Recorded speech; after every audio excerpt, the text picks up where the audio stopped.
നമ്മളെ മൂന്നാറിലേക്കുള്ള യാത്രാമധ്യയാണ് പോയിക്കൊണ്ടിരിക്കുകയാണ്. മൂന്നാറിൻ്റെ പ്രകൃതി രമണീയതയിലാണ് നമ്മൾ നിൽക്കുന്നതെന്ന് പറയാം. നമ്മൾ പോയിക്കൊണ്ടിരിക്കുന്ന വാഹനം എന്ന് പറഞ്ഞു കഴിഞ്ഞാൽ ഇൻഡസ്കോ എന്ന് പറയുന്ന കമ്പനിയുടെ ഫോർച്യൂണറാണ്. അപ്പം ഫോർച്യൂണറിനെ കുറിച്ച് നമ്മൾ ഏകദേശം ഇപ്പോൾ ഒരു 100 കിലോമീറ്ററോളം നമ്മൾ യാത്ര ചെയ്തു.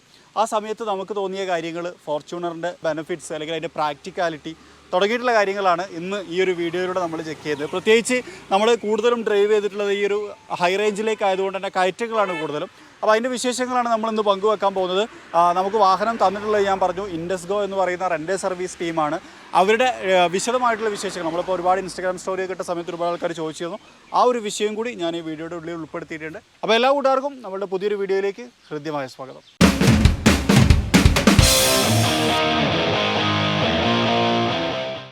ടൊയോട്ട എന്ന് പറയുന്ന വാഹന നിർമ്മാണ കമ്പനിയുടെ തുറുപ്പുചീട്ടുകളിലൊന്നാണ് ഫോർച്യൂണർ എന്ന് നമുക്ക് വിശേഷിപ്പിക്കാം കേട്ടോ. കാരണം ആ തരത്തിലാണ് ഇതിൻ്റെ നിൽപ്പും, അതുപോലെ തന്നെ ഇതിൻ്റെ സെയിൽസും, അതുപോലെ ഇതെടുത്ത ആളുകളുടെ കോൺഫിഡൻസും, അതുപോലെ തന്നെ അവരുടെ എന്താ പറയുക, അവരുടെ അഭിപ്രായവും അത് സത്യമാണ് എന്നുള്ള രൂപത്തിൽ തന്നെയാണ്. നമ്മൾ റോഡ് സൈഡിലാണ് ഇപ്പോൾ വാഹനം പാർക്ക് ചെയ്തിട്ടുള്ളത്. അപ്പം അതിൻ്റേതായിട്ടുള്ള ഗുണവും ദോഷവും അതിനുണ്ടായിരിക്കും. ഫ്രണ്ടിൽ നിന്ന് കാണുന്ന സമയത്ത് ഇതൊരു ബീസ്റ്റാണ് എന്ന് നമ്മൾ പറയുന്നതിനോട് 100% നീതി പുലർത്തിയിട്ട് തന്നെയാണ് ഇതിൻ്റെ ഫ്രണ്ട് ഭാഗം, അതിൻ്റെ നിൽപ്പും അതിൻ്റെ ഭാവങ്ങളും കാര്യങ്ങളും ഒക്കെ. ഇൻഡിക്കേറ്ററും കാര്യങ്ങളൊക്കെ ഇവിടെ കാണാം. അതുപോലെ തന്നെ ഹെഡ് ലാമ്പിൻ്റെ ഭാഗം, താഴെ ഫോഗ് ലാമ്പിൻ്റെ ഭാഗം, ഗ്രില്ല്, ടൊയോട്ടയുടെ ലോഗോ തുടങ്ങിയിട്ടുള്ള കാര്യങ്ങളൊക്കെ കാണാം. സ്ലാട്ടുകളായിട്ടുള്ള ഗ്രില്ല്, ബോഡി ക്യാരക്ടർ ലൈനുകളൊക്കെ ഫ്രണ്ടിൽ ഹുഡിലും നമുക്ക് ഡീറ്റെയിൽ ആയിട്ട് കാണുന്നുണ്ട്. ഫ്രണ്ട് വാഹനം ആയതുകൊണ്ടാണ് ഈ നമ്പർ പ്ലേറ്റ് കേട്ടോ, ബ്ലാക്കും യെല്ലോയും കൂടി ചേർന്നിട്ട്. ഇത് സൈഡിലേക്ക് വന്നു കഴിഞ്ഞാൽ ഇതാണ് ഈ വാഹനത്തിൻ്റെ സൈഡ് പ്രൊഫൈല്. ശരിക്കും പറഞ്ഞു കഴിഞ്ഞാൽ ബീസ്റ്റ് എന്ന് നമ്മൾ വിളിക്കുന്നതിന് മറ്റൊരു അർത്ഥം നൽകുന്ന തരത്തിലാണ് ഇതിൻ്റെ സൈഡ് പ്രൊഫൈലിനെ ക്രമീകരിച്ചിട്ടുള്ളത്. വലിയ 17 ഇഞ്ച് ടയറുകൾ കാണാം. ഇൻഡസ്കോയുടെ ബാഡ്ജിങ് ഇവിടെ കൊടുത്തിട്ടുണ്ട് കേട്ടോ. റെൻറ്റ് ഇറ്റ്, ഡ്രൈവ് ഇറ്റ്, അതായത് റെൻ്റ് എടുത്തിട്ട് ഡ്രൈവ് ചെയ്യാനാണ് പറയുന്നത്. സൈഡ് വ്യൂ മിറർ കാണാം. ഇലക്ട്രിക്കലി കൺട്രോൾ ചെയ്യാം. ഇൻഡിക്കേറ്റർ കൊടുത്തിട്ടുണ്ട്. 360 ഡിഗ്രി ക്യാമറ ഇല്ല കേട്ടോ, പകരം പാഡ് ലാമ്പ് കൊടുത്തിട്ടുണ്ട്. റൂഫ് റെയിലും കാര്യങ്ങളൊക്കെ കാണാം. ഡോർ ഹാൻഡിൽസ് ക്രോമിയുമായിട്ടാണ് കൊടുത്തിട്ടുള്ളത്. ബാക്കിലേക്ക് വന്നു കഴിഞ്ഞാൽ ടെയിൽ ലാമ്പ് യൂണിറ്റ് കൊടുത്തിട്ടുണ്ട്. ഫോർച്യൂണർ എന്ന് പറയുന്ന വലിയ ബാഡ്ജിങ് നമുക്കിവിടെ കാണാം. ഉണ്ടോ ലോഗോ. ഇലക്ട്രിക്കലി ഓപ്പൺ ചെയ്യാവുന്ന ടെയിൽ ഗേറ്റാണ്. അതുപോലെ തന്നെ അവിടെ ഹൈ മൗണ്ടഡ് സ്റ്റോപ്പ് ലാമ്പ് അവിടെ കൊടുത്തിട്ടുണ്ട്. ഉണ്ടോ, ചിലപ്പം നമ്മുടെ യാത്രയിലുള്ള ലഗേജും കാര്യങ്ങളൊക്കെ വെച്ചിട്ടുണ്ട്. 1 touch open and 1 touch down ആണ്. ഇനി ഇൻറ്റീരിയറിലേക്ക് വന്നു കഴിഞ്ഞാൽ അകത്തുനിന്ന് വിശേഷങ്ങളൊക്കെ ഇതിനെക്കുറിച്ചൊക്കെ നമ്മൾ ഡീറ്റെയിൽ ആയിട്ട് പലപ്പോഴും പറഞ്ഞതുകൊണ്ട് ഞാൻ അത്ര ഡീറ്റെയിൽ ആയിട്ട് ഇതിനെക്കുറിച്ച് പറയുന്നില്ല. പ്രധാനമായിട്ട് നമ്മൾ കോൺസെൻട്രേറ്റ് ചെയ്യുന്ന ഡ്രൈവിനെ തന്നെയാണ്. ഇവിടെ ലെതർ ഭാഗം കാണാം, power window control, music system തുടങ്ങിയിട്ടുള്ള കാര്യങ്ങളൊക്കെ കാണാം. സ്റ്റിയറിങ് വുഡൻ റിമോട്ട് കൂടി വന്നിട്ടുണ്ട്. ഒരു ബ്രൗൺ ലെതറാണ്. ഇലക്ട്രിക്കലി അഡ്ജസ്റ്റബിൾ ആയിട്ടുള്ള കാര്യങ്ങളാണ് കൊടുത്തിട്ടുള്ളത്. അതുപോലെ തന്നെ നമ്മുടെ ഇൻസ്ട്രുമെൻറ്റ് ക്ലസ്റ്റർ ഡിജിറ്റലും മാനുവലും ചേർന്നിട്ടുള്ള ഒരു ഇൻസ്ട്രുമെൻറ്റ് ക്ലസ്റ്ററാണ്. അതിൻ്റെ ലാമ്പ് സിസ്റ്റവും കാര്യങ്ങളൊക്കെ സൂപ്പറായിട്ടുണ്ട്. ഇൻഫോർടൈൻമെൻറ്റ് സിസ്റ്റം, ഇവിടെ ചെറിയ ക്ലോക്ക് കൊടുത്തിട്ടുണ്ട്. ടെമ്പറേച്ചർ അഡ്ജസ്റ്റ്മെൻറ്റ്, എ സിയുടെ ഭാഗം, അതിൻ്റെ ചെറിയൊരു ഡിസ്പ്ലേ സിസ്റ്റം ഇവിടെ കൊടുത്തിട്ടുണ്ട്. താഴേക്ക് വന്നു കഴിഞ്ഞാൽ സ്റ്റോറേജ് സ്പേസ്, ഇവിടെ ഒരു ചാർജിങ് പോർട്ട് ഒന്നുമില്ല, ചെറിയ ഫോണൊക്കെ വെക്കാൻ വേണമെങ്കിൽ. അതുപോലെ 2 കപ്പ് ഹോൾഡറുകൾ കൊടുത്തിട്ടുണ്ട്. ഓട്ടോമാറ്റിക് ട്രാൻസ്മിഷൻ്റെ ഭാഗം കാണാം. ഈ ഭാഗമൊക്കെ ഒരു വുഡൻ ട്രിം കൊടുത്തിട്ടുണ്ട് കേട്ടോ. അതുപോലെ തന്നെ glow box, upper glow box ഇവിടെ കാണാം. താഴെ നമുക്കൊരു ലോവർ ഗ്ലോ ബോക്സും കൊടുത്തിട്ടുണ്ട്. ലോവർ ഗ്ലോ ബോക്സ് ലോക്കബിളാണ്, നമുക്ക് ലോക്ക് ചെയ്ത് ഉപയോഗിക്കാം. ഓട്ടോമാറ്റിക് ഡയറക്റ്റ് അഡ്ജസ്റ്റ് ചെയ്യുന്ന റിയർ മിറർ, അതുപോലെ തന്നെ വാനിറ്റി മിറർ വിത്ത് ലാമ്പാണ് വന്നിട്ടുള്ളത്. ലാമ്പ് സിസ്റ്റവും കാര്യങ്ങളൊക്കെ ഇവിടെ കാണാം. അതുപോലെ തന്നെ സൺഗ്ലാസ് ഹോൾഡർ കാണാം. സൺറൂഫ് ഇല്ല കേട്ടോ, പലരും ചോദിക്കുന്നത് ഇത്രയും വലിയ വണ്ടിക്ക് എന്താ സൺറൂഫ് ഇല്ലാത്തത്. വലിയ വാഹനം ആയതുകൊണ്ട് തന്നെ കയറിയിരിക്കാനും കാര്യങ്ങളൊക്കെ ഇവിടെ കൊടുത്തിട്ടുണ്ട്. ആംറസ്റ്റ് കാണാം. ആംറസ്റ്റിൻ്റെ താഴെ സ്റ്റോറേജ് സ്പേസ് കാണാം. പിന്നെ നമ്മൾ ബാക്കിലേക്ക് വരികയാണെങ്കിൽ അത്യാവശ്യം നല്ല ലെഗ് സ്പേസ് ആട്ടോ. കാരണം ഈ സീറ്റ് ഇപ്പോൾ എൻ്റെ ഡ്രൈവിംഗ് പൊസിഷനിലാണ് ഉള്ളത്. എന്നിരുന്നു കഴിഞ്ഞാൽ നോക്കിയാൽ ഒരുപാട് സ്ഥല സൗകര്യമുണ്ട്. നല്ല തൈ സപ്പോർട്ടും കാര്യങ്ങളുണ്ട്. നല്ല കംഫർട്ടായിട്ട് ഇരിക്കാൻ പറ്റും. റിക്ലൈൻ ചെയ്യാൻ പറ്റുന്നതാണ്. അതുപോലെ തന്നെ ബാക്കിൽ തേർഡ് റോ സീറ്റ് ശരിക്കും പറഞ്ഞു കഴിഞ്ഞാൽ കുട്ടികൾക്കാണ് ഓക്കെ. വലിയവർക്ക് അത് അത്ര പെർഫെക്റ്റ് ആയിട്ട് ഓക്കെ എന്ന് പറയാൻ പറ്റില്ല. ഇതാണ് ഡ്രൈവിംഗ് കോക്പിറ്റ്. ഇനി നമുക്ക് എൻജിൻ്റെ ഭാഗം ഒന്ന് കാണാം. ബോണറ്റ്. എൻജിൻ്റെ ഭാഗത്തേക്ക് വരികയാണെന്ന സമയത്ത് ഇനിതാണ് എൻജിൻ ഭാഗം വരുന്നത്. എൻജിനെ കുറിച്ച് പറയുന്ന സമയത്ത് ഒരു കാര്യം പറയാനുള്ളത്, ഈ ഹുഡ് ഇത് ഭയങ്കര വെയിറ്റാണ്. അപ്പോൾ ഒരു ഹൈഡ്രോളിക് സാധനം കൊടുക്കായിരുന്നു എന്ന് തോന്നി. കാരണം നല്ല വെയിറ്റ് ഉണ്ട്. പൊന്തിക്കൽ ചിലപ്പം പെട്ടെന്ന് ഈസി ആയിക്കൊള്ളുന്നില്ല. ഇതാണ് ടൊയോട്ടയുടെ എൻജിൻ. ഇനി എൻജിനുമായി ബന്ധപ്പെട്ട വിശേഷങ്ങളും അത് ഡ്രൈവ് ചെയ്യുന്ന സമയത്തുള്ള അതിൻ്റെ കാര്യങ്ങളും ഒക്കെ നമുക്ക് പറയാം. ഇൻസുലേഷനൊക്കെ കൊടുത്തിട്ടുണ്ട്. അതുകൊണ്ട് തന്നെ വലിയ സൗണ്ടും കാര്യങ്ങളും നോയ്സൊന്നും കാര്യമായിട്ട് വാഹനത്തിനകത്തേക്ക് വരില്ല എന്നുള്ളതാണ്. ഞാൻ ഹെഡ് ലാമ്പ് ഓൺ ആക്കിയിട്ടുണ്ട്. DRL കാര്യങ്ങളൊക്കെ കാണാം. അപ്പോൾ ഇനി നമുക്കൊന്ന് ഡ്രൈവ് ചെയ്ത് നോക്കാം. ഡ്രൈവ് ചെയ്യുന്ന സമയത്ത് ബാക്കി കാര്യങ്ങൾ ഡീറ്റെയിൽ ആയിട്ട് പറയാം.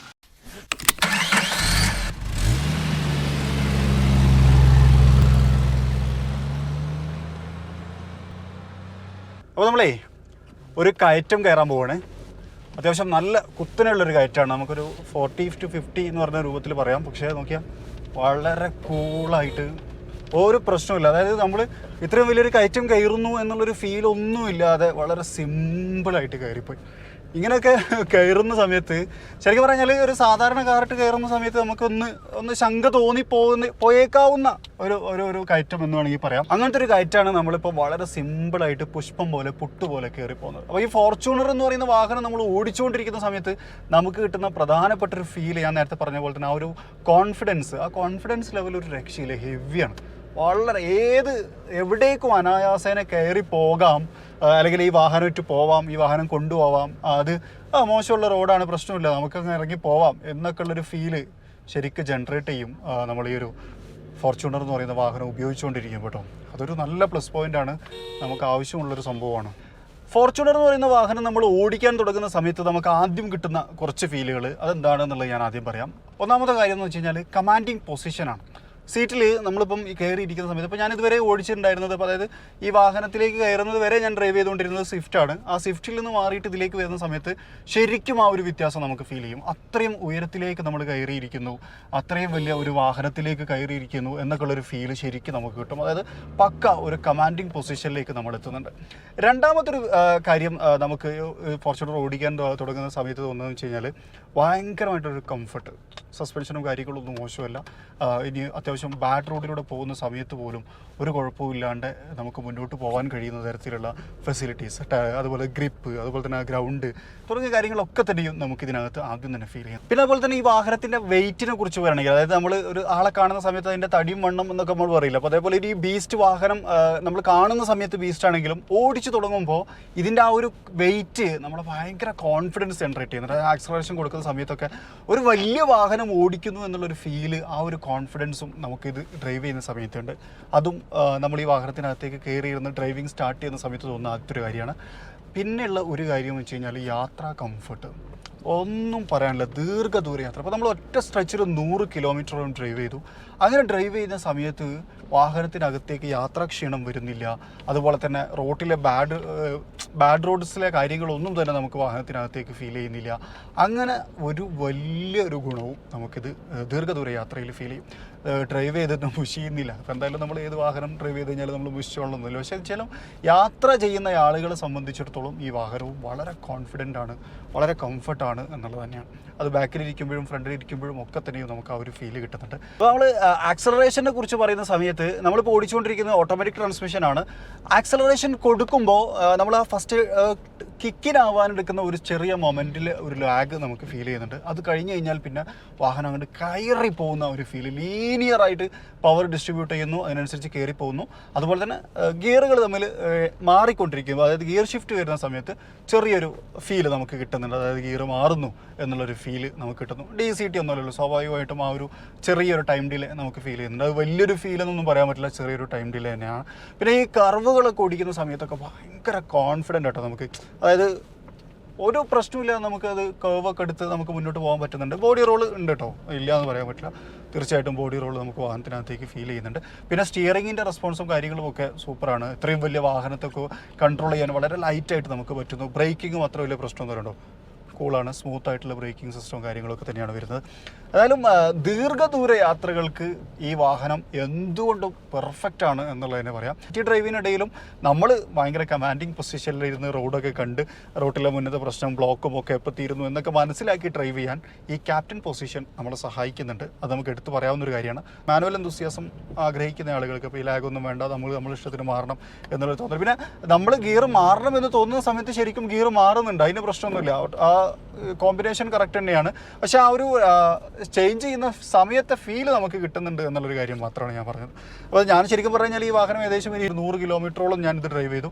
ആ ഒരു അനുഭവം വെച്ചിട്ടാണ് ഞാൻ ഈ ഒരു കാര്യം പറഞ്ഞത്. അപ്പോൾ ചെറിയ മോശമുള്ള ഒരു ചെറിയ റോട്ടിലേക്കൊക്കെ ഒരു ഭയങ്കരമായിട്ടുള്ള ഓഫ് റോഡല്ല, കാരണം ഇത് 4x4 ഒന്നുമല്ല, പക്ഷേ ഒരു മോശമായ റോട്ടിലേക്കും നമ്മളെ കോൺഫിഡൻസ്, ഇത് കയറുമല്ലോ, ഫോർച്യൂണർ കയറ്റാമല്ലോ എന്നുള്ള ഒരു ഫീൽ ഉണ്ടാക്കാൻ ശരിക്കും പറഞ്ഞാൽ ഫോർച്യൂണറിനെ സഹായിക്കണം. അപ്പം പേരിൽ മാത്രമല്ല ബീസ്റ്റ് എന്ന് പറയുന്നത്. ശരിക്കും നമ്മൾ ദീർഘദൂര യാത്രയ്ക്ക് ഉപയോഗിക്കുന്ന സമയത്ത്, അല്ലെങ്കിൽ ഇതൊന്ന് എക്സ്പീരിയൻസ് ചെയ്യുന്ന സമയത്ത് നമുക്ക് മനസ്സിലായ ഒരു കാര്യം, പേരിൽ മാത്രമല്ല സ്വഭാവത്തിലും ഇതൊരു ബീസ്റ്റാണ് എന്നുള്ളത് തന്നെയാണ്. കാരണം എന്ന് വെച്ച് കഴിഞ്ഞാൽ ഇപ്പം ചെറിയ വണ്ടിയിൽ ഞാൻ പറഞ്ഞ നേരത്തെ നമ്മൾ സ്വിഫ്റ്റ് ആയിരുന്നു ഓടിച്ചിട്ടുണ്ടായിരുന്നത് എടുക്കുന്നതിന് മുമ്പ് വരെ.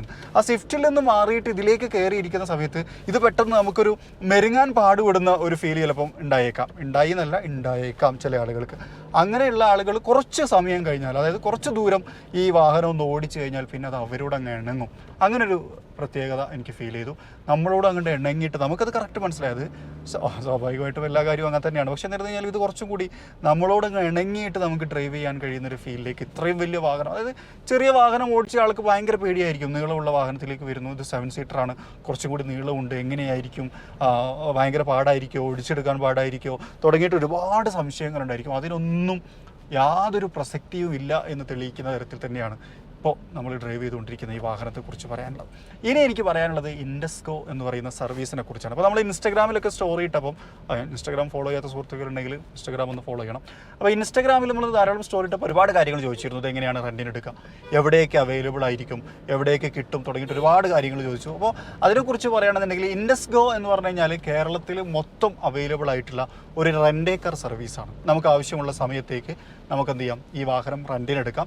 റെൻറ്റിനെടുത്തിട്ട് നമ്മൾ എവിടെയാണ് വേണ്ടത്, ഇപ്പം 2-3 ഓപ്ഷനുകളുണ്ട്. നമുക്ക് വേണമെങ്കിൽ അവരുടെ ഡീലർഷിപ്പിൽ പോയിട്ട് എടുക്കാം. അവർക്ക് യാർഡുകളും കാര്യങ്ങളൊക്കെ ഉണ്ട്. ടയോട്ടയുടെയും മാരുതിയുടെയും ഹ്യുണ്ടായിൻ്റെയും ഒക്കെ വണ്ടികൾ അവിടെ അവൈലബിൾ ആണ്. അപ്പോൾ നമുക്ക് യാർഡിൽ പോയിട്ട് എടുക്കാം. അല്ല, ഇനി നമ്മളിപ്പം ഗൾഫിൽ നിന്ന് വരുന്ന ഒരാളാണ്, ഇപ്പോൾ പ്രവാസികൾക്കൊക്കെ വളരെയധികം ഉപയോഗപ്പെടുന്നൊരു കാര്യമാണ്. ഗൾഫിൽ നിന്ന് വരുന്നു, ആ സമയത്ത് നിങ്ങൾ പറയുകയാണെങ്കിൽ എനിക്ക് എയർപോർട്ടിൽ, ഇപ്പോൾ കൊച്ചിയിൽ, തിരുവനന്തപുരത്ത് അല്ലെങ്കിൽ കണ്ണൂർ അല്ലെങ്കിൽ കാലിക്കറ്റ് എത്തിക്കണം എന്ന് പറഞ്ഞു കഴിഞ്ഞാൽ അവരെന്ത് ചെയ്യും, നിങ്ങളുടെ സമയവും കാര്യങ്ങളൊക്കെ പറഞ്ഞു കൊടുത്തു കഴിഞ്ഞാൽ അതിനനുസരിച്ച് നിങ്ങൾക്ക് എന്ത് ചെയ്യാം, എയർപോർട്ടിൽ നിന്ന് എടുത്തു പോവാം. അല്ല, നിങ്ങൾ ഒരു യാത്ര പോകാൻ ഉദ്ദേശിക്കുന്നു, ഇപ്പോൾ നമ്മൾ പോയിക്കൊണ്ടിരിക്കുന്ന പോലെ യാത്ര പോകാൻ ഉദ്ദേശിക്കുന്ന സമയത്ത് നിങ്ങൾക്ക് വേണം, ഇന്ന ദിവസം ഇന്ന സ്ഥലത്ത് വേണം, എൻ്റെ വീട്ടിൽ വേണം, അല്ലെങ്കിൽ എൻ്റെ ഓഫീസിൽ വേണം എന്ന് പറയുകയാണെന്നുണ്ടെങ്കിൽ അതിനനുസരിച്ചും ഇവരെന്ത് ചെയ്യും, വണ്ടി നമ്മളുടെ അടുത്ത് എത്തിച്ചേരും. അതും വണ്ടി എത്തിക്കുന്നതിന് പല ഓപ്ഷനുകളുണ്ട്. അതിൻ്റെ റെൻറ്റും കാര്യങ്ങളൊക്കെ ഏത് വണ്ടിയാണ് അതിനെ ബേസ് ചെയ്തിട്ടാണ്. അതുപോലെ കിലോമീറ്റർ കാര്യങ്ങളൊക്കെ ബേസ് ചെയ്തിട്ടുള്ള കാര്യങ്ങളാണ് അവർ പ്ലാൻ ചെയ്യുന്നത്. അപ്പോൾ അതൊക്കെ അറിയണമെന്നുണ്ടെങ്കിൽ തീർച്ചയായിട്ടും നിങ്ങൾക്ക് ഇൻഡസ്കോയുടെ നമ്പറിൽ വിളിക്കാം. താഴെ ഞാൻ ഇൻഡസ്കോയുടെ നമ്പറും അതുപോലെ തന്നെ അവരുടെ ഇൻസ്റ്റാഗ്രാം ഐഡിയും വെബ്സൈറ്റും കാര്യങ്ങളും ഒക്കെ കൊടുത്തിട്ടുണ്ട്. നിങ്ങൾക്ക് അതിനകത്ത് ബന്ധപ്പെടാം, എൻക്വയറീസ് നടത്താം, അതുപോലെ ചെക്ക് ചെയ്യാം. വെബ്സൈറ്റിലൊക്കെ കയറിയിട്ട് വേണമെങ്കിൽ നിങ്ങൾക്ക് ചെക്ക് ചെയ്യാൻ പറ്റും. അപ്പോൾ ഇനി നിങ്ങൾക്ക് വണ്ടി എടുക്കുന്നതിന് 2-3 മെത്തേഡ് ഉണ്ട്. ഒന്ന് വേണം ഫ്യൂവലോട് കൂടി വേണം, ഞങ്ങൾക്ക് ഇത്ര കിലോമീറ്ററാണ് യാത്ര ചെയ്യാനുള്ളത്, അതിനുള്ള ഫ്യൂവൽ വേണം എന്ന് പറയുകയാണെങ്കിൽ അതുപോലെ ഇവർ അറേഞ്ച് ചെയ്ത് തരും. അതല്ല, എനിക്ക് ഫ്യൂവൽ വേണ്ട, വണ്ടി മാത്രം മതി എന്ന് പറഞ്ഞു കഴിഞ്ഞാൽ അങ്ങനെയും ഈ വണ്ടി അറേഞ്ച് ചെയ്ത് തരും. അപ്പോൾ അതിനനുസരിച്ചുള്ള റെൻറ്റും കാര്യങ്ങളും വ്യത്യാസം ഉണ്ടാകും. ഫ്യൂവൽ ഉണ്ടെങ്കിൽ ഫ്യൂവലിൻ്റെ എക്സ്പെൻസും കാര്യങ്ങളൊക്കെ ഉണ്ടായിരിക്കും. അപ്പോൾ അതാണ് വണ്ടീനെ കുറിച്ച് പറയുകയാണെങ്കിൽ എനിക്ക് വളരെ നീറ്റാണ്. ഇപ്പോൾ ഞാൻ ഇതിന് മുമ്പ്, അതായത് ഈ വണ്ടി കളക്ട് ചെയ്യുന്നതിന് തൊട്ട് മുമ്പ് ഉപയോഗിച്ചിരുന്ന ഇൻഡസ്കോയുടെ വണ്ടി തന്നെയായിരുന്നു. അത് സ്വിഫ്റ്റ് ആയിരുന്നു. അതും വളരെ കണ്ടീഷൻ വണ്ടിയാണ്. ഇതിപ്പോൾ നിങ്ങൾ ഓൾറെഡി കണ്ടല്ലോ, ഭയങ്കര ക്വാളിറ്റി മെയിൻറ്റെയിൻ ചെയ്യുന്നു. അത്യാവശ്യം നല്ല പ്രീമിയം ആയിട്ട് തന്നെ അത് നിലനിർത്തിയിട്ടുണ്ട്. ഇപ്പോൾ ഇത് ഏകദേശം ഒരു 74,000 കിലോമീറ്റർ ഓടിയ ഒരു വണ്ടിയാണ്. പക്ഷേ കണ്ടു കഴിഞ്ഞാൽ അത്തരം ഒരു പ്രശ്നമോ ബുദ്ധിമുട്ടോ ഒന്നും കാര്യങ്ങളൊന്നുമില്ല. നല്ല കണ്ടീഷനായിട്ട് തന്നെ ഇപ്പോഴും നിലനിൽക്കുന്നുണ്ട്. അതുപോലെ സ്മൂത്ത്നെസ്, അതിപ്പം സ്വാഭാവികമായിട്ടും പല ആൾക്കാർക്കും റെൻറ്റേക്കാർ വാഹനമാകുമ്പോൾ ഒരു സംശയം ഉണ്ടാവും. പല ആൾക്കാരും കൊണ്ടുപോയി ഇടിച്ച് നിരത്തി തന്നിട്ടുള്ള സാധനമല്ലേ, അപ്പം അതിനൊരുപാട് കംപ്ലയിൻറ്റ്സ് ഉണ്ടാവില്ലേ, ബോഡി എവിടെയും സ്ക്രാച്ച് പോലും കാര്യമായിട്ടില്ല. ഒരാൾ പേഴ്സണലി യൂസ് ചെയ്യുന്ന വണ്ടിക്ക് ഉണ്ടായേക്കാവുന്ന സ്ക്രാച്ച് പോലും ഈ വാഹനത്തിനില്ല. മെയിൻ്റനൻസും കാര്യങ്ങളൊക്കെ വളരെ പക്കയാണ്, പെർഫെക്റ്റ് ആണ്. അതുപോലെ തന്നെ എൻജിൻ റിലേറ്റഡ് ആയിട്ട് അൺവാണ്ടഡ് ആയിട്ടുള്ള സൗണ്ട്സോ കാര്യങ്ങളോ ഒന്നും തന്നെ ഇല്ല. വളരെ നീറ്റ് ആൻഡ് ക്ലീൻ ആണ്, പെർഫെക്റ്റ് ആണ്. പിന്നെ ഒരു കാര്യം വെച്ച് കഴിഞ്ഞാൽ ഇപ്പം കേരളത്തിൽ എവിടെയും ഇവർക്ക് ഡെലിവറി ഉണ്ട്. അതായത് നിങ്ങൾക്ക് എവിടെയാണ് ലൊക്കേഷൻ എന്ന് പറഞ്ഞു കൊടുത്തു കഴിഞ്ഞാൽ അവിടെ എത്തിച്ചേരും, ഡോർ സ്റ്റെപ്പിൽ എത്തിച്ചേരും, അതായത് വീട്ടിന് മുന്നിൽ എത്തിച്ചേരും, നിങ്ങൾ പറയുന്ന സ്ഥലത്ത് എത്തിച്ചേരും, ഓഫീസാണോ എവിടെയാണെങ്കിലും. അതുപോലെ തന്നെ സർവീസും വളരെ പക്കയാണ്. അതായത് ഇപ്പം നമ്മൾ യാത്രക്കിടയിൽ ഇപ്പോൾ നമ്മൾ ഈ വാഹനം എടുത്ത് മൂന്നാറിലേക്ക് പോകുന്നു അല്ലെങ്കിൽ കൊടൈക്കനാലിലേക്ക് പോകുന്നു, അങ്ങനെയൊക്കെ നമ്മൾ പോവുകയാണെന്നുണ്ടെങ്കിലും എവിടെ വെച്ച് എന്തെങ്കിലും പ്രശ്നങ്ങൾ വന്നു കഴിഞ്ഞാൽ, അതായത് സ്വാഭാവികമായിട്ടും മെയിൻ്റനൻസിൻ്റെ ആവശ്യം വന്നു കഴിഞ്ഞാൽ, അതായത് എന്തെങ്കിലും എമർജൻസി സിറ്റുവേഷൻസ് വന്നു കഴിഞ്ഞാൽ 24/7 ഇവരുടെ കെയർ വർക്കിംഗ് ആണ്. അതായത് നമുക്ക് എമർജൻസി ടീം വരുന്നു, നമുക്ക് മെയിൻ്റനൻസും കാര്യങ്ങളൊക്കെ ചെയ്തു തരുന്നു. അങ്ങനത്തെ ഒരു സിസ്റ്റവും കൂടി ഇവർ നൽകുന്നുണ്ട്. അതും ഇതിൻ്റെ കൂടെയുള്ളതാണ്. അപ്പോൾ ഇതാണ് ഇൻഡസ്കോ എന്ന് പറയുന്ന കമ്പനിയുടെ റെൻ്റ് സർവീസ് എന്ന് പറയുന്ന കാര്യം. അത് ശരിക്കും പറഞ്ഞു കഴിഞ്ഞാൽ നല്ല ഉപയോഗപ്രദമായിട്ടുള്ളൊരു കാര്യമാണ്. കാരണം ഇപ്പം പേഴ്സണൽ മൊബിലിറ്റി കൂടി വരുന്നു. എല്ലാവരും സ്വന്തമായിട്ട് വണ്ടികൾ ഉപയോഗിക്കണമെന്ന് ആഗ്രഹിക്കുന്ന ആളുകളാണ്. ദീർഘദൂര യാത്രകളൊക്കെ പ്രത്യേകിച്ച് ഇപ്പോൾ ഒരു ട്രിപ്പൊക്കെ ഫാമിലിയൊക്കെ ആയിട്ട് പോകുകയാണെന്നുണ്ടെങ്കിൽ അപ്പം ബെൻസ് ഉണ്ട്, അതുപോലെ തന്നെ ബെൻസിൻ്റെ C ക്ലാസ് ഇവിടെ അടുത്ത് അവൈലബിൾ ആണ്, ഫോർച്യൂണർ ഉണ്ട്, എല്ലാ വണ്ടികളും, ഒരുവിധം എല്ലാ വണ്ടികളും, ഇന്നോവയും ഒക്കെ ഉണ്ട്, മാരുതിയുടെയും ഹ്യുണ്ടായിയുടെയും ഒക്കെ ഉണ്ട്. അപ്പോൾ ഏത് വണ്ടി വേണം എന്നുള്ളത് നമ്മളുടെ ചോയ്സാണ്, അതിനനുസരിച്ച് എടുക്കാം. അപ്പോൾ അതുമായി ബന്ധപ്പെട്ട് ഇനിയും നിങ്ങൾക്ക് ഡീറ്റെയിൽസ് അറിയണം താല്പര്യമുണ്ട് എന്നുണ്ടെങ്കിൽ തീർച്ചയായിട്ടും ഇവരുടെ നമ്പറിനകത്ത് നിങ്ങൾക്ക് വിളിക്കാം. അവരുടെ നമ്പറും കാര്യങ്ങളൊക്കെ താഴെ നമ്മൾ കൊടുത്തിട്ടുണ്ട്.